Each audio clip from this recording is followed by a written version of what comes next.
Hey guys, Aaron Dorr here with Wyoming Gun Owners. If you're a gun owner in House District 4, this is areas like Gleno, Wheatland, Chugwater, Hartville, and Guernsey, take a moment to watch this brief video as we compare Representative Jeremy Haroldson versus his opponent, Charles Randolph, on your gun rights. Guys, everyone knows that Kamala Harris is the most crazy gun-grabbing leftist that we have ever had as a presidential candidate in this country. And her overt hatred of gun owners is spreading into down-ballot situations and down-ballot races, including, as you're about to find out, right here in Wyoming. So it's critical that on November 5, gun owners, especially in places like Red Wyoming, send a message to Kamala Harris, to Charles Randolph, and the Democrats across the state that this is not Colorado and we're not Washington State. We are Wyoming and we stand for freedom. So I cannot tell you guys how to vote. What we can do, though, is give you guys the information that we have to make your own most informed decision.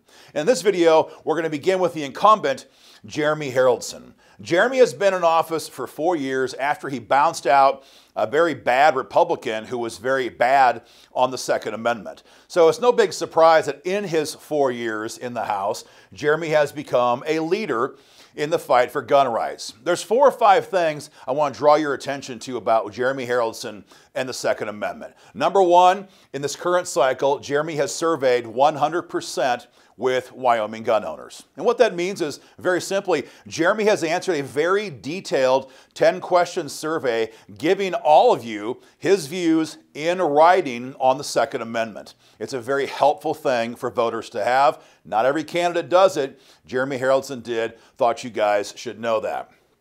Number 2, Jeremy is the lead sponsor on House Bill 125. For a long time, WYGO's worked to get rid of deadly gun-free zones here in Wyoming. Everyone knows how stupid this is because it only benefits armed criminals. Back in the day, it was now Senator Bo Biteman who carried that bill, carried that torch. It was vetoed by Governor Matt Mead back then. And these days, Jeremy is carrying that torch and helped pass that bill through the House, through the Senate, and put that bill on the governor's desk. Of course, as you're about to find out, the governor vetoed this bill, but that fight was a big one, and Jeremy Haroldson carried that torch. You guys should be aware of that. Number 3, Jeremy helped fight for Senate File 109. This was WYGO's bill last session that is now law that bans red flag gun seizures here in Wyoming. Red flag laws are terrible. We all know that. Colorado has them. Many states have them, and they allow your guns to be confiscated by judicial order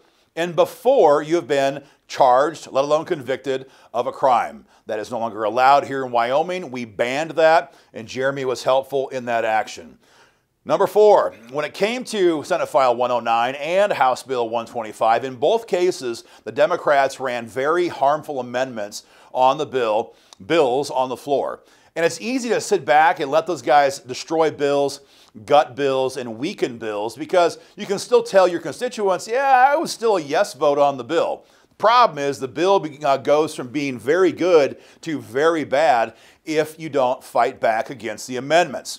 And Jeremy did fight back against the amendments on all the amendments. He was a no vote on the gun control amendments. That you guys should know that. And finally, as you probably know, Governor Gordon vetoed House Bill 125, and the only way to override the veto when session is adjourned for the year is to convene a special session. To do that, we have to have a simple majority in the House and Senate. We had it in the Senate. In the House, we fell short, but Jeremy Haroldson was a yes vote on the call for a special session to override his own governor, our own party, our own governor's veto. Not every Republican would do that. The Democrats dang sure would not do that. Jeremy Haroldson did. So guys, again, 4 years in the House, Jeremy Haroldson, strong record of fighting for the Second Amendment.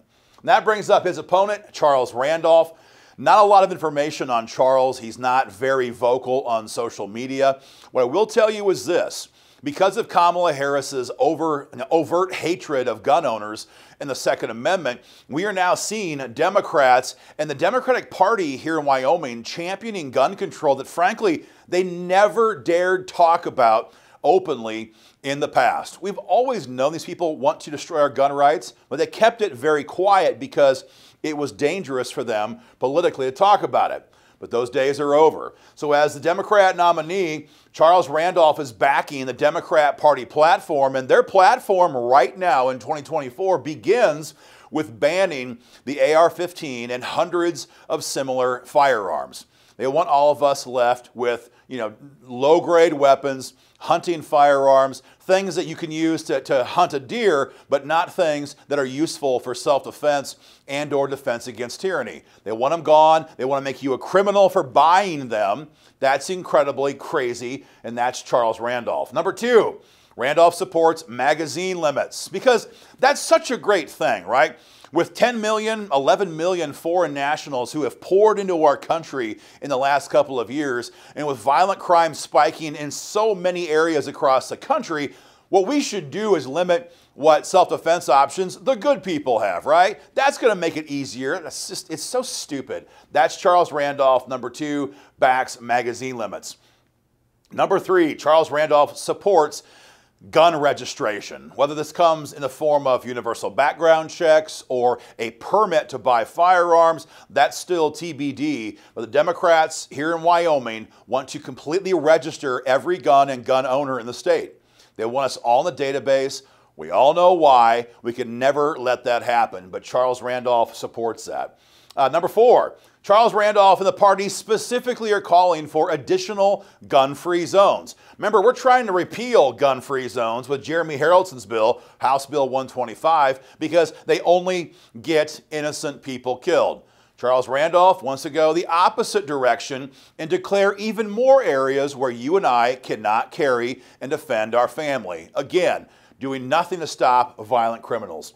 And number five, the Democrats are all on board with repealing Wyoming's Stand Your Ground law. Now, WIGO members passed this in 2018. It was an excellent bill. It's now an excellent law. And if the Democrats ever had the way to repeal that, if you dared to use defensive force in the wrong county, so to speak, you could and have been previously charged with crimes for not retreating far enough before using defensive force. It's insane, it's stupid, it's dangerous. The Democrats are still calling for it here in Wyoming, and Charles Randolph supports that agenda. Guys, the gulf between Randolph and Haroldson could not be wider. If you see Charles Randolph, tell us got to apologize for supporting a crazy Kamala Harris-infused gun control agenda for Wyoming. If you see Jeremy Haroldson, thank him for 4 years of fighting for gun rights and for carrying that torch right now to help us ban or get rid of deadly gun-free zones. Guys, that's our report. Do not forget, get out there and vote on November 5. Bring all of your friends, all of your family, get them involved in this. Help us send a message that this is not Colorado, and Wyoming supports the Second Amendment.